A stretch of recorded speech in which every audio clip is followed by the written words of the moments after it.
not the one that's Is there a card in there? I put a card in there. Top slot?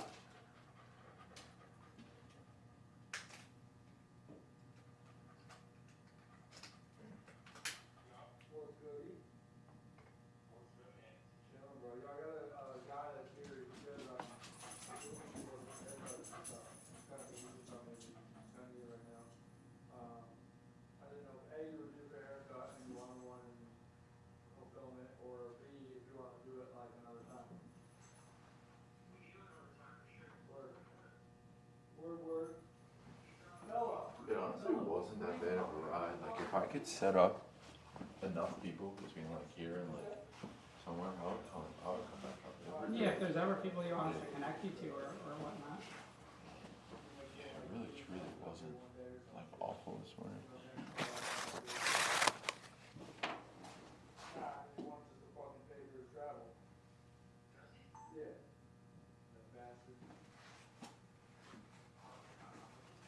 That one doesn't show a red line when it's recording? What, mine? Yeah. No. Maybe that's a different setting. I don't know. Yeah. It's got the, I can see the red REC. Yeah, I see it on the bottom. Yeah. My son, I didn't realize, my son's 12, and I didn't realize that he knew who you were. Oh, he did? He does. Oh. He's with his mom this week, Guys. and he stopped by my house the other night. Yeah. Matt! Can you take the dogs, please?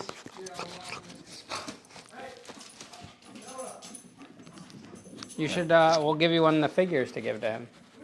That would be cool. Yeah, sign in, give him some wristbands and stickers. Yeah, he was. What, do you watch Mr. Beast? He did, yeah. Okay, yeah. That's exactly. He'll love it. We got these little figures. Yeah, bro. He literally was like, I was like, I gotta go up to. He asked me about something. I was like, I gotta go to Connecticut on Thursday. I was like, but I'll be back Thursday night or whatever. He was like, what are you going to Connecticut for? I was like, I gotta interview someone. He was like, who? And I told him you. He said, wait, the guy that was with Mr. Beast? I said, yeah, dude. That's so cute. He was like, can I come? I was like, no, because you got school. You didn't want to. Oh, it's school. Matt, can you bring one of those figures over here, please? Yeah. Sorry, Bobby. And some wristbands and stickers. Huh? And some wristbands and stickers. Is it like necessity right now? I just want to make sure we give it to him for his son. Oh, okay. Well, it's on camera now, and it's recording. Be careful when I am. It's recording on camera, so you don't have a choice now. Yeah, you have to give it to him. Oh, God. You got God, this one's all And fucked up. grab me a. Why is that one fucked? Why is it? Well, then we'll just remember. Why is that fucked up? What? The box? I don't know. It's got crushed. And then grab a Sharpie too. All right. You doing it on camera? Is that all right? No, I just want to make sure we don't forget. All right. Well, we're not gonna forget. What was that experience like? Dude, it was interesting. It was definitely harder than what I expected. Had you met, what's his name, Jimmy? No, I met him when I arrived on set when we started filming. When we got there, I got there the day before. I was up for like 48 hours straight from editing and everything. And then I slept, and then that next morning at like noon, we went to the trailers. We were in the trailers for like 2 hours, and they blindfolded us. And first time I met Jimmy, I was blindfolded, and the folds came off to shoot the intro right outside the prison. That's when I saw it for the first time.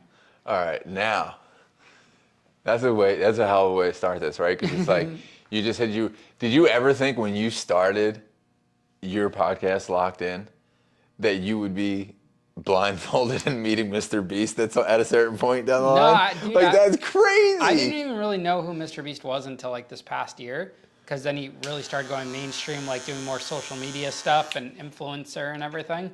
And then I didn't really watch a full Mr. Beast video until I got casted or was talking to casting agents. And it's good. It's definitely entertaining. I was like, I could watch more of these. One of my tattoo artists, he put me on to Mr. Beast. My son's been watching him for a long time. I never did. And then that one that he did like similar to Squid Games. Yeah. That blew him up too. That was very entertaining. I saw that OnlyFans girl was in it too, because I was watching her interview on Logan Paul's. Mm-hmm. I didn't realize Camila Araujo. Oh, yeah. Yeah, I didn't realize she was in it too. Yeah, that was he does some entertaining stuff, but I can't, like, from you going from literally locked up in federal prison to being blindfolded by Mr. Beast is a crazy turn of events by 30. Yeah, it's so crazy. I mean, I turned 30 doing the Mr. Beast video. I had my birthday in there. And we were supposed to like do a trip, like go to Vegas or do something, and all that got kaput. So what was growing up like for you? I grew up right down the road here in Danbury, Connecticut. Good family, mom, dad. My dad was a retired public school teacher in New York City, Spanish Harlem, and then he got into catering full time. So we grew up going to like the Harry Potter premieres and all these cool events, and I think that's how I got my taste for like entrepreneurship through my dad. And then I have a younger brother. He's 4 years younger right now. He works with me. He does like all my bookings for guests that apply to be on the show. And then my mom, stay-at-home mom. She was a paralegal before she had me, and then she became a massage therapist, and she did like some social work. But it was a good upbringing, you know. It was like a gated community right down the road on a lake. It was my dad's old summer home. They converted, and they, you know, we went on summer vacations. We did a little time in private school. It was a very good family upbringing. I honestly, most recently, I did watch your interview with Adam. So Adam 22? Yeah, so I do like know a little bit. So it's like more like it's like, what kind of music were you listening to? Like, how did you get into? Because it was like promoting, it was partying and promoting, right? Yeah, I started doing like house parties at my parents' house after I did a school dance. The house party. Yeah, the school dance to me was crazy because Yeah. I couldn't conceptualize myself because I'm 34, so we're not that far apart. Yeah. And at the age that you did that school dance, for people that don't know, he put on his own school dance. Like That was wild. like my brain couldn't conceptualize because I literally just dropped my son off to a dance at his school that the school put on, not that a student put on, and my brain just couldn't conceptualize. Yeah, the fact I had that to you- convince them to let me do it. Like I put together a whole presentation and begged the principal, because one of the teachers that was in charge of the board of governors was like stonewalling me and wouldn't let me do it. So we called a meeting with the principal and did a presentation, and he approved it.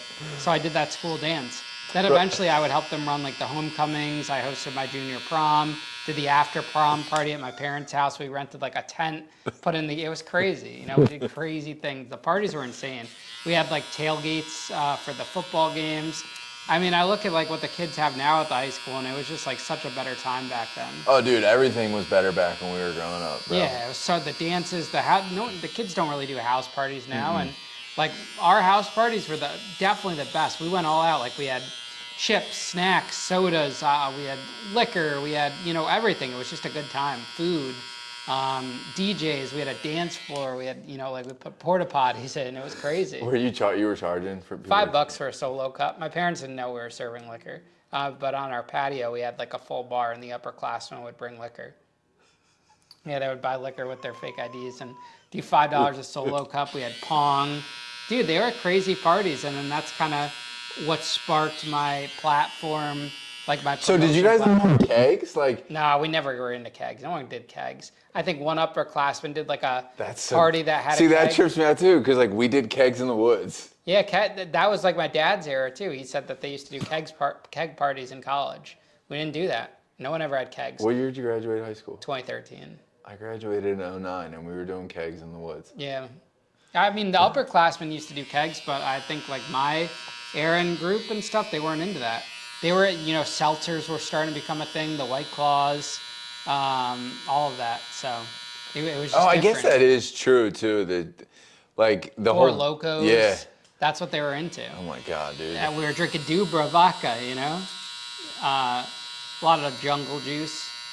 People did do beer, but it was just different. But I don't think beer was really like the popular option, especially among the women and things like that. Yeah, no, definitely not. Usually like the flavored stuff. But it's crazy how like it all evolved and everything. Well, no, literally, bro, because like you went from throwing parties to promoting parties for clubs, right? Yeah, there was a club in Danbury that I would rent out called Tuxedo Junction, and that skyrocketed everything. I started doing like teen nights there at, the first part I did had like 1,000 people. And then we did 1,500, a paint party, a Halloween party, a Christmas rave. Dude, paint parties, that was an era. Yeah, dude. That We was would an go to Michael's craft era. store, get buckets, and then pour all the washable paint in there and shoot them in super soakers on the crowd. Yeah, I wonder if I have pictures. Crazy. I went to the original Dayglow. Oh, yeah, before it became Life in Color. Yeah, dude. Yeah, because Dayglow did a show in Danbury. Dude, Diplo DJ'd. Yeah. He was the OG. It was Yeah. like in Philly at the Navy Yard. Dude, Yep, that I was remember the Navy Yard so shows, and they had it at URI. Oh and my God. It's crazy. Bro, that's crazy. I used to work with like NV Concepts that did a lot of the big shows in the tri-state area. They helped book us all the big names when I started doing bigger names at the club. So, how does all that lead, for my people that don't know, how does all that lead to you going to federal prison? So I was basically borrowing money from people to put on these concerts. I'll pan to that one. How does that lead to federal prison? Go to that picture. And I was borrowing money for these concerts, and all of the concerts lost money. And instead of just saying, "Hey, I lost your money," I lied and said they made money. So once you tell one lie, that you're continuously telling more and more lies to cover the old lies, and I was just so afraid to tell people I lost their money. So I started lying, and then I started borrowing more money to pay off old money, old debt, and it turned into like an accidental Ponzi scheme. And this whole thing lasted like 7 months of just borrowing to pay other people back. And there were other stupid investments along the way. Like I bought a club, like this other club aside from Tuxedos, that was like the front part. And like a couple websites, like stupid shit. And then we bought like a pair of jet skis and some clothes and took some trips. But it was when we were 18, and from like June, I think we raised like $600,000-$700,000, and by December of 2013, so right after I graduated high school, I was like $1.2 million in debt with like all the interest. And then the kids that had invested, because it started with the kids, went to the local police and said that they lost their money, and that started the investigation. So, hold on. So what local kids, bro? There was like kids I went to high school with invested into the business. How much were they investing? They invested like a few $1,000s, and then they got their parents to invest. But we were promising So do a people high rate have of money return. up here? Do people come from money up here? Yeah, I'd say for the most part, people have money. I mean, some parents were giving me 50 grand. It was crazy. There was one kid that won a lawsuit that for a couple $100,000 that he gave me. He had sued a gym because he lost vision in his eye. So that was where half of the money came from. I don't think me or any of my friends could have convinced any of our other friends' parents at 18 to give us 50. I don't even know if any of our friends' parents had 80. Well, that's the whole thing that's crazy, that all these parents were giving a young kid that much money at that interest, like we were promising 50% interest rate in 30 days. So if you gave me 50 grand, that's 75 grand back in 30 days, So it was just crazy. On what proof? Yeah, it was crazy. There was no collateral, nothing, So that was like part of our whole defense at trial. Like these parents were kind of like taking advantage. Honestly, silly. like, that's kind of, I feel like if you're handing someone like you at that age over that much money, you don't really care about your money. Yeah, that's what people were saying. Like, it's part of the risk of investing. Well, dude, that's a lot. Dude, if anyone, like, I'll get crazy DMs about saying, like, invest this and get this, and you look at it, it's like, that's a fucking scam. Oh, bro, they're all scams. Yeah, people do some crazy scams nowadays. So how, like, what was your mental, like, what was your anxieties levels like at that point? Like, did you even realize the shit pile you were building up? Oh, I mean, I was stressed all the time. I was overweight. I was a really, like, chubby kid. Everything sucked. Life sucked. Life didn't really start getting better till after prison, like when I started to rebuild my life working at Whole Foods. Because I worked at Whole Foods for 3 years when I got out. That's how I rebuilt my life. Some people get out and they start getting into content and stuff, and I think that's kind of more of a struggle. But before I built everything I have now, I worked at Whole Foods. I worked a normal job. Bro, Whole Foods pays pretty well. Dude, I was making almost $33 an hour. Plus a discount on groceries, Yeah, dude. I was getting like 25%, and then overtime, especially on the holidays, I was gonna make over 100 grand that last year. Dude, store man, I tell people I actually worked at a grocery store for a long time growing up too. And at a certain point in time, like when we were growing up, the store managers that were running the stores back then, they started off as like cart people, and then they were easily making well into the six figures. And it was like, I don't think grocery stores are jobs like that anymore. It's like Walmart too. Like you Yeah. can make like 150 as a store manager Oh yeah, with bonuses and everything. It's pretty good. yeah. But you work in retail, I don't like it. Oh, it sucks, I hate especially around the holidays. I hate retail. Dude, running the teams, like you can never get ahead. You're No. always just blown out. Like nothing's ever gonna be perfect, you know? It's just relentless. It's nonstop. That's kind of how what you're doing now is though too. I guess to a certain extent, but I'm more in control, you know? Like there's less to deal with. I mean, yeah, I guess some issues are like if a guest doesn't show up, things like that, but it's easy to pivot. But like other Does than that happen often? yeah, you'd be surprised. Like probably last week, like 5 or 6 cancellations. Like some days I'm double stacked. I don't really like doing 2 interviews in a day though. It's a lot. It's mentally draining. I like to just do one because they're long. It's like a 2-hour interview. I was gonna say I put most of yours on honestly. Some of Yeah, them are I've been pretty doing good. like longer ones. The best ones are where like the guest does all the talking and then you have to like struggle to stay awake. Like the girl with Disney was pretty good. she was good. Yeah, Dude, that was good. yeah. I liked her. My biggest one was Teresa Giudice. That comes out Sunday.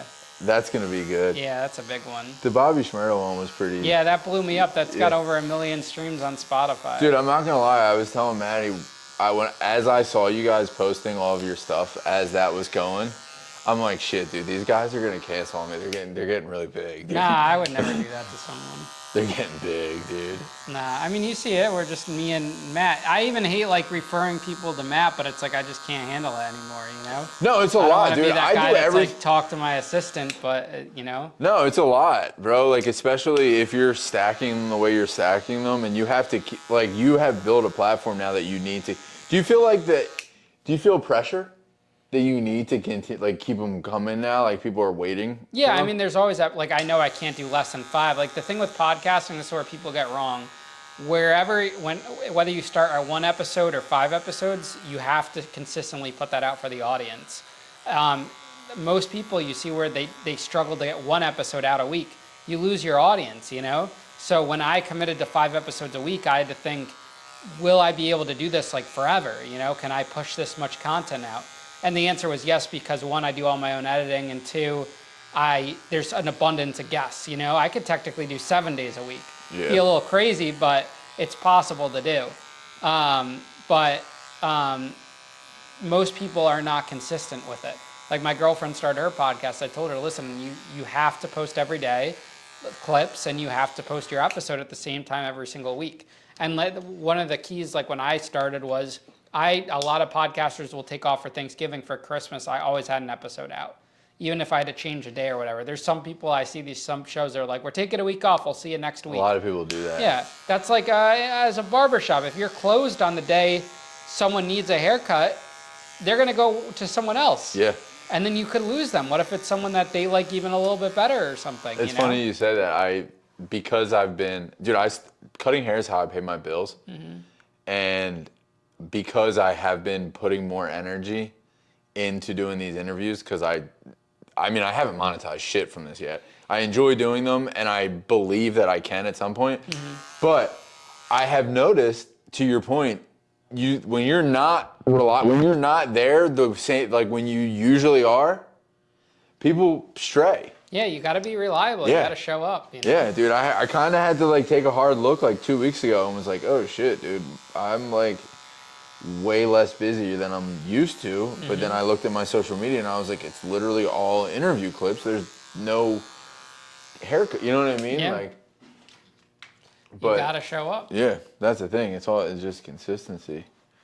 But so obviously, so for the Mr. Beast stuff, you scheduled.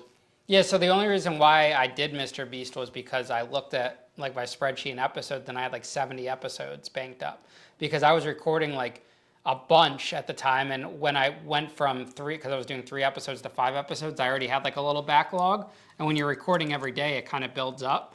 So when I went to 5, I always had a big backlog. Like now I have 0 backlog. Like the episode I'm doing today will come out next Wednesday, only because I'm going away. this weekend, but then when I get back Wednesday, that Wednesday episode is going to be for the next day Right. that I record it. So you're kind of some days right down the wire, especially with cancellations and stuff. But with Mr. Beast, I looked and I saw I had like 70 or 80 episodes banked up. So we stayed up all night, edited them, and got them all scheduled out. And then Matt ran my social media and did the clips when I was gone. There are some people in the comments who were like, oh, this is fake because he was still actively posting. And when you think about it, I made the right move because I wouldn't wanted to kill my traction on YouTube or Spotify for Mr. Beast because it doesn't really translate that well when the video comes out. That was my next question. Do you feel like Mr. Beast translated his fans? Do you feel like you caught some of, like, they helped you? Like, A tiny bit. I mean, it gives me more credibility. It puts my name out there. But my podcast numbers only went up like 20%, which is still good. My YouTube, I think I gained 20,000 subscribers last month, where I normally do about 10,000 a month. So it went up slightly too. Instagram, a few thousand, but like a lot of people don't realize I already had a platform before Mr. Beast, Right. you know? Yeah, you already So it would were be you. interesting to see what the translation was if I had nothing, you know? Nothing, yeah. But some people comment on TikTok saying, oh, you know, you're really riding this Mr. Beast thing if they see a skit and stuff, and people that have been following me for a while know I've been doing this before that, you know? Like, I'm one of his few contestants that already had a big platform before I went on the show. do you read all your comments? For the most part, we respond to as many as possible. You have to. We're so engaging with our audience, especially on Spotify, on YouTube, on Facebook. You gotta do it. Do you get offended? No, I used to when I first started. It used to be hard. Now I don't care. Now we'll just troll back, but it doesn't even bother me anymore. I think they're just funny. But that stuff, I've seen people struggle with that when they first get into content, and I definitely struggled with that in the beginning. But now you got to look at it as if you have 100,000 comments a day, if 50,000 are negative and you got rid of them, you only have 50,000 comments instead of 100,000. So you need those negative comments. It's Yeah. good for engagement. Yeah, I never. I actually said, I was saying that to someone yesterday about like TikTok, even like the people who it's like, it's always the user and then like 87 fucking numbers because they're like bots or whatever they are. But it's like you can hate like if you really want to hate, don't comment at all. Yeah. You know what I mean? Like that will do way more than you actually commenting. The haters don't realize They that. don't- I'll see my guests sometimes argue with people in the comments. I'm like, this is great. Hell yeah, dude. They get all worked up and offended. I'm like, this is awesome. Have good for the clip. have you ever been nervous for a guest? Sometimes, like definitely the bigger names, but then you get really comfortable and it just flows. Like when I interviewed like Chevy or when I interviewed like Teresa or Bobby, but then it just flows, you know? But for the average person, I don't get nervous anymore. I think they're more nervous of me now. Right, yeah, you have because these people are just they don't really have the platform that you have. They look at me the way I look at, say, some people that are bigger than me. But then Correct. once it starts flowing, it's just rolling, you know? It's just what I've learned in this is you get the guests comfortable, you know? You give them the tour, you give them something to drink, you just hang out, talk to them for a little bit. And then when we sit down, like it also helps that it's just me and the guests. It's not like a giant camera crew because I do all Right. my own videoing. And it's just very cool and relaxed. And it's not like there's a big team here or anything. Yeah, it's kind of fascinating. It's a very big, not like a very big space, but a good sized space just for you guys. Yeah. And you're pretty. So you do you do? I do all my editing, clips? the clip making, everything. I got a thumbnail team that the photos go to, and I just put in the concept, and that's it. And then Matt does the posts, and he captions the clips, so I don't have to deal with that. But it's easier for me to pick out the clips because I remember it from the interview. So you do your own. You pick it out in your head during the interview? Yeah, kind of, and then I'll remember it like while I'm editing. And less is more because I have so many episodes. Whereas like if you're doing one episode a week, you need to find like at least 7 good clips, you know, for one a day minimum. But now that I'm doing multiple episodes, maybe I'll only get 1 or 2 per episode. What do you feel makes a good clip? I just think it needs to be entertaining. It needs to be kind of like salacious. I don't post motivational clips. You know, there's a space for that for other people. It's not my thing. It doesn't work for my platform. So it gets some people mad because it's like some of the reform people will see it and they see that, it's all like that clickbaity, salacious type prison clips, but it's like every episode follows that good format of how they change their life around at the end. So you have to use the entertainment to drag them to the episode to get the message. It's not like when you watch my interviews, it's not like you sit down and you start telling prison war stories, Right. You hear about these people's childhoods.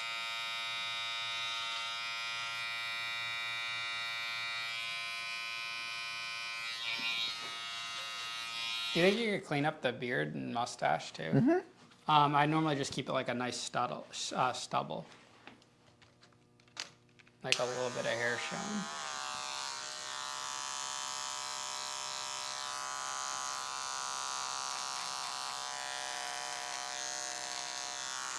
So now, you're just like how old were you when you went to prison? I was 21. I got indicted when I was 19. And now I'm 30. I just turned 30 in May. So do you remember what that felt like when it all first came down? Like, what were you doing? When I got arrested? Yeah. I was at home. I just got back from a late night at the casino because I was a big gambler.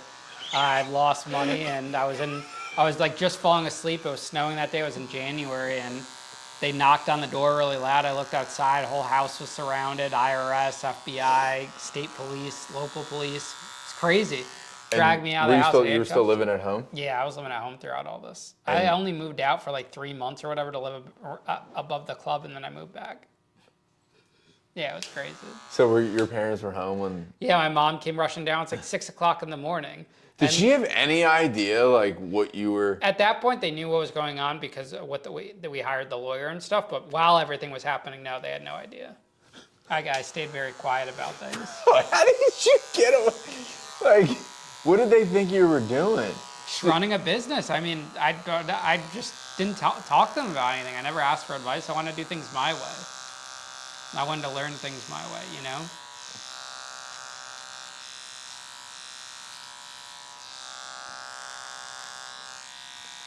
But before they showed up at your front door, before the IRS and everyone else showed up at your front door, your parents had no idea? Not until I first got like the target letter from the FBI, no. And that was in 2014. And what is the target letter? It's like a piece of paper that has like the United States Department of Justice letterhead on it saying you're under investigation for X, Y, and Z by the FBI, IRS. It's crazy. That's like what Trump and them were talking about when they were first under investigation.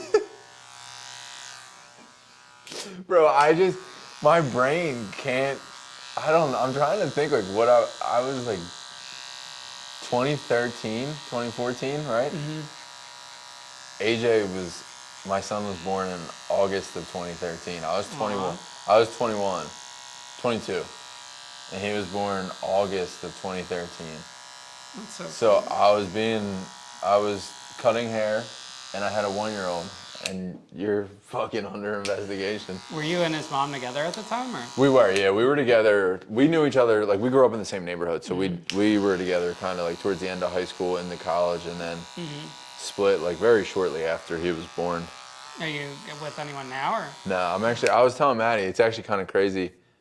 I'm divorced. I'm 2 years divorced now. Oh, you guys were married? No. Different girl. Yeah.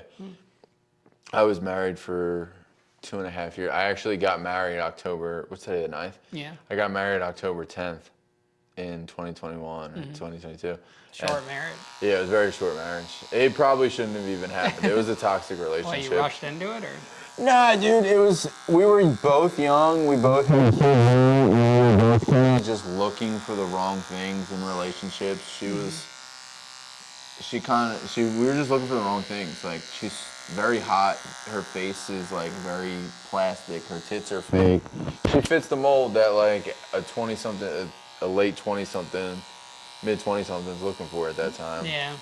But like, it shouldn't have been a wife. Bro, I've had that and it's just overrated. It's really overrated, bro. You want the nice, hardworking girl. Yeah, You don't want dude. the one that's like a stuck-up fucking princess. Yeah, dude, it was a lot. And that was like literally it. Like, I just couldn't keep up, you know what I mean? And like, I also was she had a kid, I had my kid. We like blended families. Not to like bash her, but like she didn't really show. It's kind of weird. It was like the first time I've ever seen a girl that was a mom that didn't have mom qualities. Yeah, yeah. It was kind of crazy. And then like I started talking to people, and apparently that is like a thing. Some people just don't have that in them. You guys still talk? Not even a little bit. She's actually from Florida. We met on Instagram. She moved up to Philly and then moved back.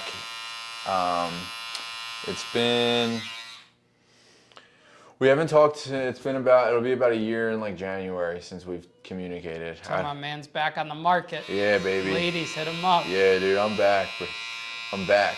And that's been the fire part. Like I've been able to just like drive up here on a Thursday to do this with you. You know what I mean? And like when I was married and doing all of that, like being a husband, being a dad, and doing all of that stuff.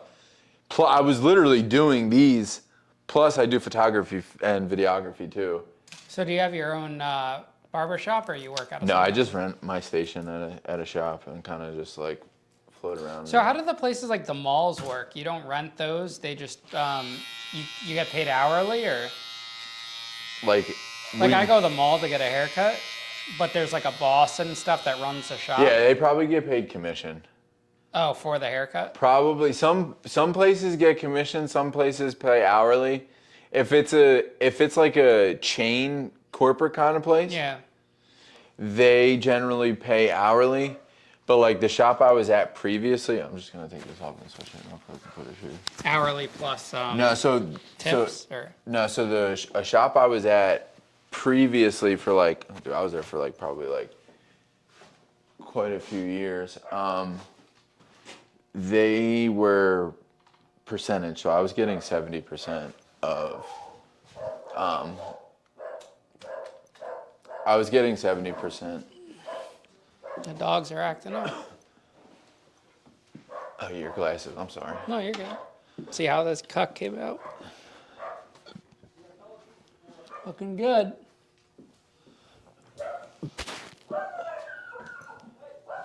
Did a good job on his hair. Thanks. Good. I just cleaned it up a little bit.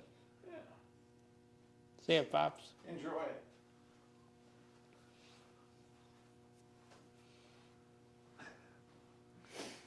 Damn, dude. So that's your old man. Yeah, that's a legend. That's Chef. We call him Chef. And you were just. And he was home. Yeah, he was home. Him, my mom, my brother, our dog. Yeah, it's crazy. I just can't. That's like a movie scene, bro. Like, just like a. This is because like I was like this part of Connecticut too is like what you would picture Connecticut to be. Just like. Have you been here before? No, I just drove around this morning a little bit. And I just like noticed. This is a nice area. Richfield's like a nice small town. Yeah, like, dude. Rich people like to see someone that's not white walking around. They're like, oh. This is exactly the kind of like place like you would picture for Connecticut. Yeah, when we'll have like people in the deli downstairs like that are like gang members and shit, and they're looking at us. They look at them really weird and stuff. Oh yeah, I It's guess funny. you probably do have some fucking interesting people going in there too. Yeah. It's very funny. People like give them weird looks and stuff because they're not used to They're this not used area, to like that, tatted yeah. up people, and there's probably barely any people in this town with tattoos, honestly. No, it looks very white. Yeah, it's definitely very white. It looks really. I think there's only white. like 20-something thousand people that live in this area, but we got this space is only $1,100. What? Yeah, for 2 floors, and our apartment across the street is $2,400. 2-bedroom. Bro. Yeah, it's crazy, but this is a fucking steal, bro. For $1,100 for 2 floors, can't beat This that. place is huge. Dude, there's a room like downstairs that's vacant. That's like the size of the lobby that we have.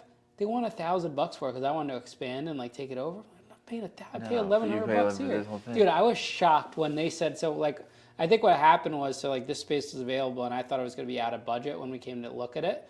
And there's the one at the end of the hall, which I wish I took, but I never asked about the price because I thought it was going to be way out of budget. It had a bunch of rooms, it had a little kitchen area and stuff. And then this one, and then I said, how much for this one? Because the other one was so much space, and they were like, how's 1,100 sound? Yeah, and I don't think they technically quoted me on the upstairs because they're like, I don't think I really need the upstairs, but they're like, well, it comes with it. So yeah, $1,100. Dude, you can't beat that. No.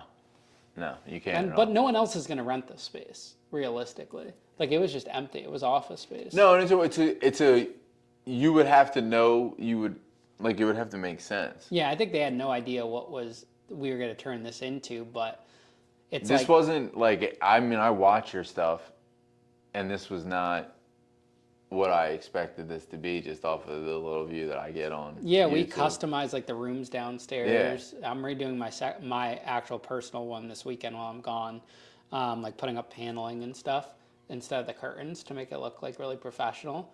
And a new floor, like we did. What did you Matt show you our other studio? Yeah. Yeah, we rent that Yeah. out and stuff to people. So we have that, and we just put the floor in. So we've been adding. Like in December, we didn't even have carpet up here. We built this prison cell in November. Then in December, we added the carpet and stuff. Built Matt's office.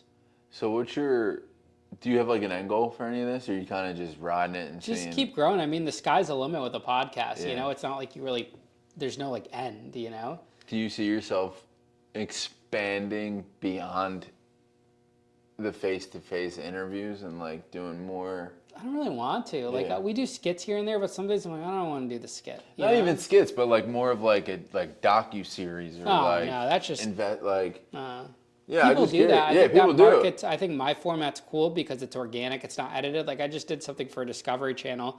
Took that a year for it to come out. Mr. Beast put out a 100-day video before this documentary that had me for 15 minutes in one of the episodes came out.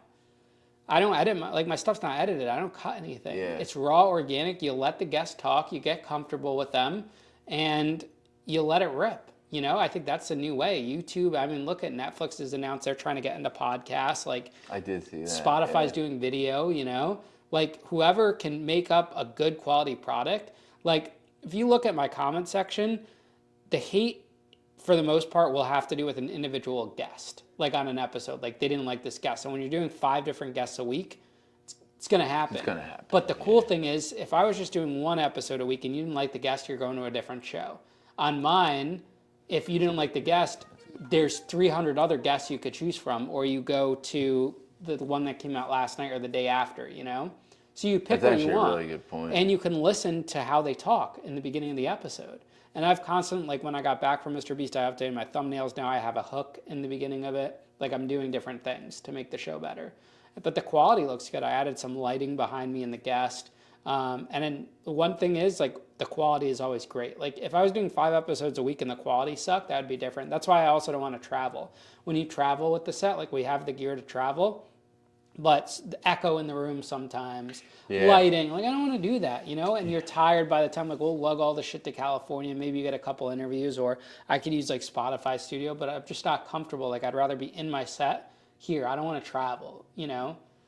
Do you feel like you gotta check all that stuff, right?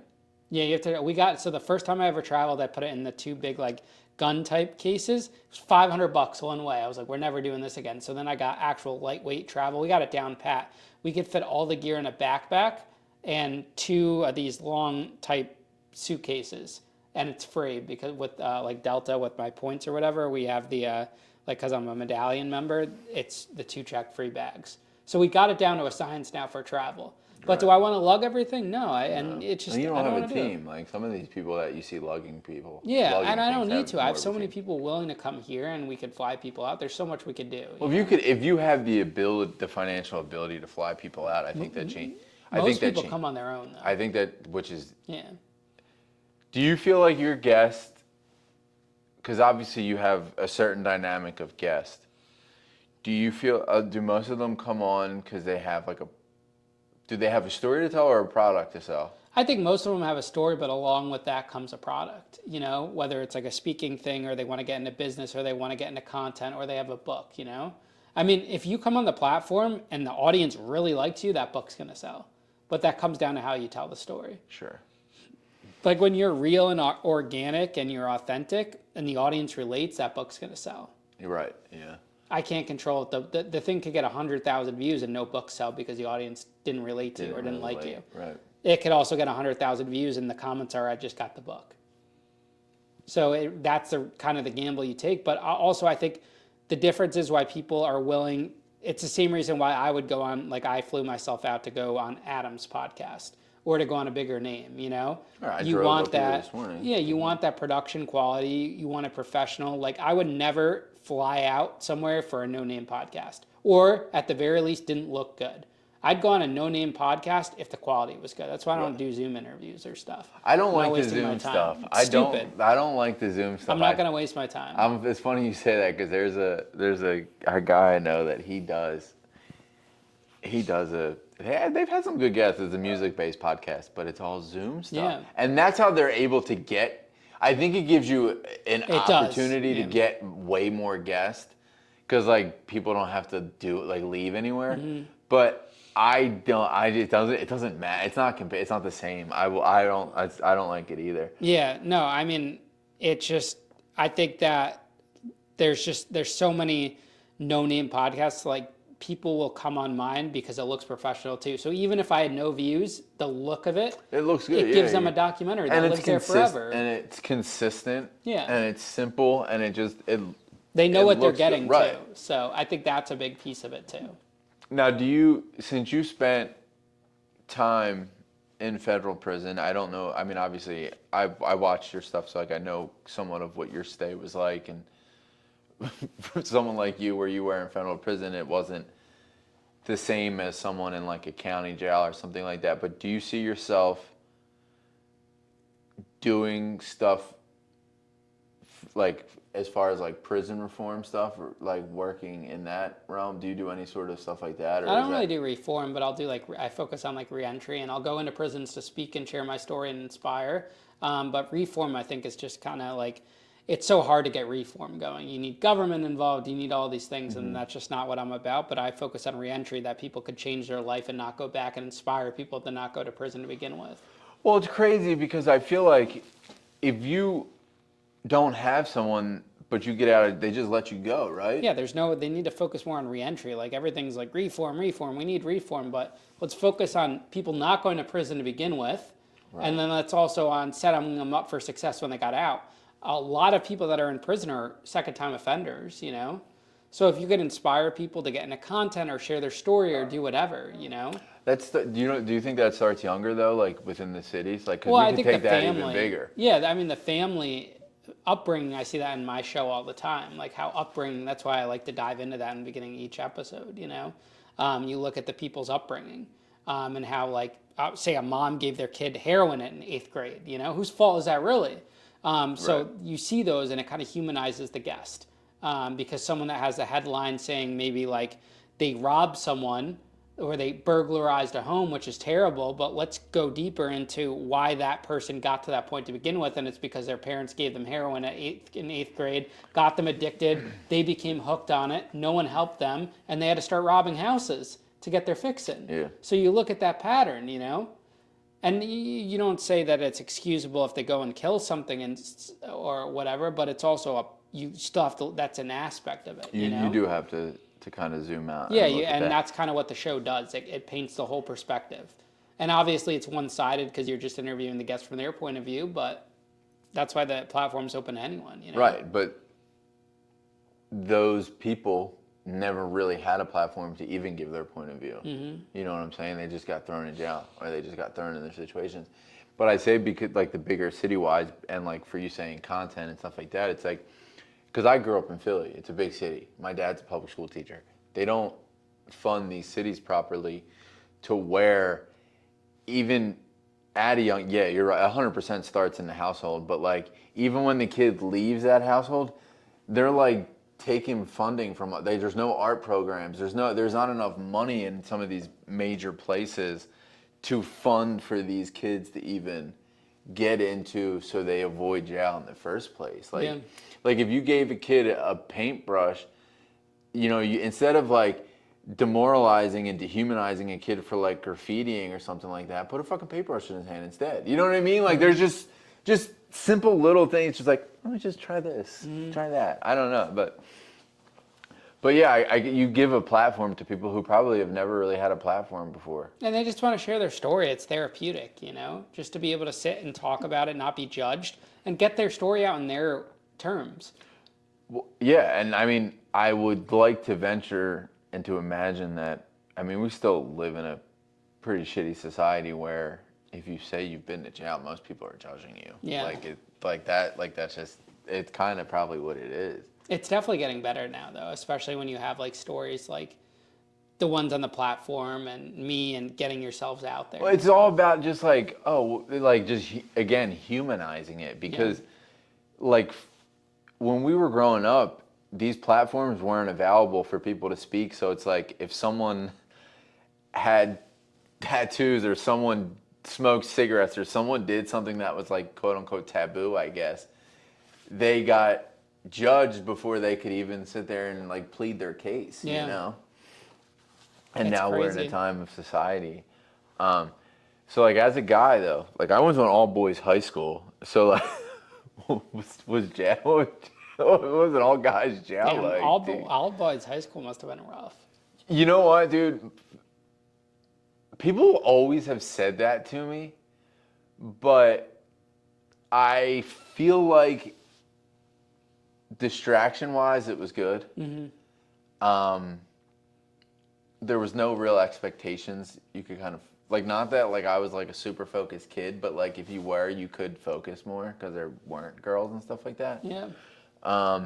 So it was cool. It brought some cool camaraderie and, like, some, like, good brotherhood vibes, I guess. I guess that's kind of like how prison is too. That's what, yeah. Yeah, if you have a good, you get really close with the guys in like your room and your cell or your dorm. I still talk to a lot of guys I was in prison with. I still talk to my original bunkie, my first ever one at Fort Dix in Jersey, pretty often. Has he ever been on your show? No, he won't come on. He's very quiet. He's shy in that regard, but he texts me all the time. That's cool. Yeah, he watches the show and stuff. Some guys that one of my other prison bunkies was on the show. From Oxford, Wisconsin, when I was out there. There's been a couple of guys that I was in prison with that have actually been on the show. Now, you were in Wisconsin, and you're from here. You're locked up, so it doesn't matter. But, like, do you feel... Like, that's far from home. That's middle of America. That sucked, but I was at a camp, so it was chill. You know, the camp was sweet, but... it was definitely far. That was the farthest I'd ever been away from home for that long period of time. Yeah. I'd never been out that way. I've been to Cali and stuff, but not for that long. I spent a year out there. Right, and it's like, you're in jail, so it's like, if you're close to home, you're in jail, it doesn't matter. If you're far from home, you're still locked up. Yeah. But Wisconsin is so Dude, far. it was far, Just bro. like the mental anguish and bad, like, dude, that had to be... They flew me from there to Philly and then to Connecticut on my way home when I got out back in January 2019. What was flying on Con Air like? Con Air was sucked. Dude, you're chained, shackled. It's like a duct-taped wing plane. You know, fun fact, I was a sheriff in Philly for 6 months. You were a sheriff? I was a sheriff for 6 months. You were a cop? Yeah. Dude, you got to come on the podcast. For 6 months. Next time you come up, you got to come on. Dude, whatever, man. I'll come on. I was a sheriff for 6 months, Why'd bro. you go into that? Because my son was born, and I felt like I needed like barbering. You don't get benefits. You don't get anything. Why'd you quit? Because I realized that you could make more money barbering, and That's so funny. I like literally. My son asked me the other day. He's like, "Dad, why did you quit?" I was like, "Dude, this job wasn't for me." Like, dude, you gotta. I have law enforcement on all the time. I'll fucking come on. That'd be should come funny. on, Yeah, yeah. dude. I literally went. I paid actually to put myself through the police academy. They make you pay? At- There's normally like a fee, right? There was I had to pay, and then I worked for the city for a little bit, and it just wasn't. It wasn't for you. Yeah, it wasn't for me. It was. Yeah, my cousin wanted to be a state trooper in Rochester, New York area, and I guess he had to pay like $5,000 to sign up or whatever. Yeah, dude. I didn't realize they make you pay. Yeah, it wasn't. So it just wasn't. It wasn't great, you know. That's wild. Yeah, you definitely got to come on the show, bro. It was funny too. It was like this. it was like It was pre-tattoos. I couldn't have a beard. I actually went to a concert the other night and met a girl, and she was texting me yesterday and asked me for a picture without a beard, and I was like, I don't know if I have one. Like the last time I was clean shaven was when I was a sheriff, and that was probably like 2014, I like the 2015. beard. You got to keep the beard. Yeah, I'll never shave it. Got to keep the beard. But it was fascinating to put people in shackles. Like putting people in. It's also interesting because when you put them in shackles, you make them like sit this way, and it's like they can still fucking like donkey kick back. Horse kick you. Yeah. But I don't know. I just felt like, I don't know. Maybe I'm pretty liberal, but like putting people in shackles is kind of crazy, bro. Like, Sucks, bro. You're dude, herded like cattle. yeah. I remember Like, the that's first what time it I was in felt like, shackles, dude. bro, and I went in the van. You're like, dude, it's rough. The brown paper sandwich bag. Yeah, bro. Terrible, Like, bro. It sucks. so, did you fight growing up? Like, did you get in a lot of No, I fights got growing up? bullied a lot. And What then about when you got to jail? I got attacked like a couple times. Nothing major, but like guys would always pick on me. They thought I was like a chomo, a child molester in there because of the way I looked, and my charges were for fraud, and no one was there that young for fraud, so they thought I was a fraud. That's what's really fascinating It's about all crazy, your yeah. shit, dude, because it's like, You don't realize that's actually true. That happens. well, it's hard to conceptualize, especially in your case, like your friends' like, I don't think many. I mean, maybe this will hit a different audience and people were like, "Oh yeah, my friend's parents had all this money," but like I didn't grow up where my friend's parents had an extra 50 bands, let alone to hand it to some other idiot 18-year-old. It's crazy. Dude, you know what I mean? Like, I don't know. So what was that like? Your anxiety levels, and did they put you on medicine in jail? No, I wasn't on medicine. We were just watching a show where they would like booty juice like the kids or whatever in Wayward or whatever on Netflix. I started watching Yeah, that. it's pretty good. Actually turned it off. I had some Black Rabbit was good too, but I had some people that were in those types of schools or whatever for kids, and they said that was a real thing, like getting booty juiced. It's crazy. Bro, what the hell? Could you fucking imagine? Dude, it's insane, bro. It really is. I would hate if I got sent to one of those, get kidnapped in the middle of the night and sent there. Yeah, that's what yeah. It's a really insane thing. It's kind of crazy that they do that. Mm-hmm. That's allowed to be done. But, so,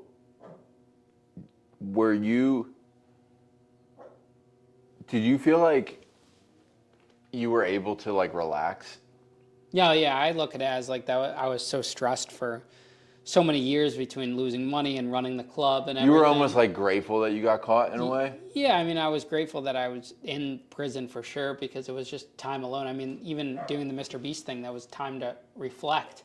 Because ever since I got out of prison for the last 5-6 years, it was go, go, go, go, go, go, go, go, go. Well, you just said you're doing 5 shows a week. Yeah, so I was like, this was 3 months. When am I ever going to get 3 months of never recording an interview, you know? Yeah. When's that going to happen again? So it was very peaceful to have that time. It was boring and sucked, but also I got to reflect a lot too. I was journaling. I was doing a bunch of things. Do you still journal? I try. I haven't a couple times a month. Dude, it's hard. It's definitely hard. Life catches up with you and runs by, but I do a good job of like documenting memories. Like I take the pictures. You see them. The whole office is flooded with photos. Yeah. Take Polaroids. Do a lot of things like that too to kind of like document the memories. So like, I guess I'm asking because me, like the thought of jail, it's like if you lay down to go to bed, every movies, TVs, it's like it just seems like you don't know what could happen. Yeah. Is that how you felt? Yeah, I mean, at some points, I think when you're actually locked in the cell, you feel a lot safer. Right. But then it's also like if you have a weird bunkmate or something, you're literally sleeping with a complete stranger. Why are you thinking about going to jail? My man wants to do it now. You could sleep right here at the bug. I don't think I want to. You could sleep with the bug. I don't think I would even want to do what you did with Mr. Beast, dude. I think that thing was fucking realistic. I don't think I'd want to do that. That was realistic. Yeah. Fuck. Yeah, I don't think I would want to go to jail. Is this what the bed felt like? Kind of, yeah. That's a little kind of thicker. I mean, sometimes it's a little smaller. It really all depends. But we got that on Amazon. Then we spray painted the bunk and that table over there too. Do you feel like you got some good sleep while you were locked up or no? Sometimes, yeah, you get some. I mean, a lot of the time, all you could do was sleep, especially when I was in solitary. All I was doing was sleeping. What's solitary like? You want to break that down a little bit? Like it's kind of like this cell. I mean, it's obviously smaller than this. This is more opened up, but you're locked in a cell all day for 24 hours. You got an hour for rec, but they're just moving you from one cell to a cage outside. 3 showers a week. You get 1 visit once a week for a couple hours, but you're locked in the cell pretty much all day. On the weekends, there was no rec time. Do you agree with that? No, it's screwed up. That's really fucked Yeah, up. solitaire is crazy. I was there for months, you know? Some guys are there for years. It drives you crazy. What I does was it reading do like to- a book a day. So what does it do to your brain? It definitely messes with you. You have to stay mentally tough to be there. What were things that you did to stay mentally tough? I would read. I read like a book a day. I thought about like the future. I wrote notes, journals. I still have all my prison notes. They're downstairs in my office. I would keep them forever. Yeah. Did you know about was podcast? I'm trying No, to think. I my first podcast, like I started listening to like Jay Shetty a little bit and stuff when I started. I'd never listened to a podcast until I started watching, or until I started my podcast to get references. Like there was like obviously NPR and stuff, Sirius Right. and all that, but I never watched that or listened to that. My mom would listen to that, but I didn't know who podcasters were until I started mine. That's when I got put on. I mean, COVID exploded podcasts. Yeah. Dude, if I started this during COVID, whew, be slit. Oh yeah. Dude. Yeah, I'd be rich. Yeah. Be a Straight up. millionaire. But everything happens at the exact time it's supposed to happen in life. That's what I've learned. I'm realizing that it's. It all works out the way it's supposed to. So do you feel like you're someone? You saying that makes me think that you at least were someone who, or you even said it. You like to have control. Yeah, Yeah. I like to control things, and I Yeah. like to run, things. Like, I don't want to be bogged down. Like, I've had partners and stuff. It's never really worked out, It's hard. I'm just kind of like, I work better alone. I kind of feel that way. too Yeah, I about like to myself. go solo and do my own thing and not be bossed around or told what to do. How long have you been with your girl? We met in February, but then I left for Mr. Beast. We got close in like end of June, early July. So we've been together ever since. So a few months now. How are you handling the business plus? My life's easy, bro. I barely have to work. I probably work like 20 hours a week. I mean, granted, you're always doing stuff, responding to comments and stuff, but I have it so down to a science where it's like you record the interview one a day, boom, edit it, boom, 4 hours work a day maybe, unless I have multiple interviews. But she works more than me. Like she'll be at the restaurant because she works at a restaurant. It's all about setting up a good system. Right. Like I remember when I was working at Whole Foods, like the only way I got paid was physically punching in, And now I'm at the point where I could be sleeping and making money. And I remember dreaming of those times of having that, And that's what kind of like social media has allowed. Because a lot of people, you're one of the only, maybe not only, but I mean, you're still fresh with your relationship. I'm not wishing any ill will by any means, but like, I don't like it. That was definitely a problem in my marriage too. Was me focusing on my dreams as well as like trying to juggle having a family. I think it depends where you're at. Like if I had met her 2 years ago even a year ago when I was in building phase, wouldn't have worked. That's where I'm at now. Yeah, right. then you kind of have to dial in. That's what I tell Matty Yeah. Ice all the time. You got to just focus on when you're in building phase. Yeah, it's all in. I you know? I always let the distractions, aka women, in. That's what I did. Like when I was building, it's just build. I'm Yeah. not like, granted, I'm still building, but it's more like keep putting out. Now Right. it's just consistency, redoing it, making it a little bit better every time. Boom, boom, boom, boom, putting it out there. And you're you're very scheduled too. So do you do a lot of like last minute stuff at all? or No, not really. I keep my schedule Yeah. freaking tight and just like everything runs through Matt and it's Which is probably like huge in itself because your schedule's so busy. If it runs through Matt, you don't even have to like really realize what's going on. yeah. Got the pooches. We got the dogs. He just broke the door open. Come here. Got the pooches. Yeah, you had Pops walking right in the middle of an interview. It was shut. It was locked. Yeah, and he was like, "Why is this locked?" And he entered the You code okay, and Oh, comes I know in. he said he's in an interview right now. I guess he didn't listen to you. He didn't listen to Come you. here, Moose. She Moose, made go. another poop? God, He did. Oh, He okay. took a massive one, and I was like, Did he? I I'm was so sitting at the desk, sorry. like, oh, fuck. You got it What is cleaned up? Yeah, it's all good. Come here, Moose. Come on, bud. Moose, go. want a cookie? You want a cookie? You want a cookie? Good old Moose. Um, We got the dogs on set today. yeah, I lost my train of thought now. Oh yeah, juggle and everything. Because I've never been able to, like I said, I've always let the distract. I've always had like one foot in, and then like one foot at, like over here, and now I'm like, all right, dude, I've been through a really shitty, very bad divorce. Like I don't need any women to time. It's time, dude. Yeah. Okay, all right. My son's 12 and 9 months. All right, go. Moose, come here. Go. Want a cookie? Come here. Good old Moose. Makes for good content.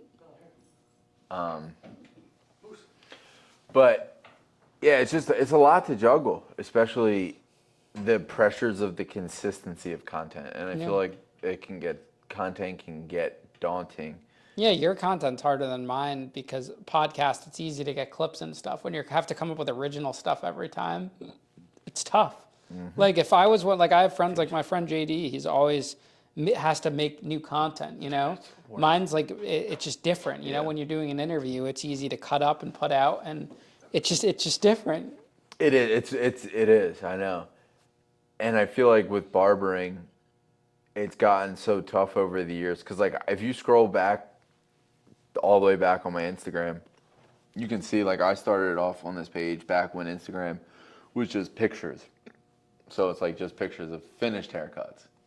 And then it evolved into a couple of videos, and then it's like full fucking tutorials of haircuts, and then dumbass fucking stupid weird things going on in the middle of the haircut. And I'm like, bro, what are we doing? Can I just post a goddamn still shot of a finished haircut and everyone just be happy? Like, but yeah, it's hard to stay consistent, and these apps, they want to see you fail, right? So it's like the moment you miss a day or two, you're and then they put that little your profile, at least with Instagram now, they put that fucking your monthly view thing like straight visible right under your thing. So if that green arrow goes away or starts going down, you're just like shit.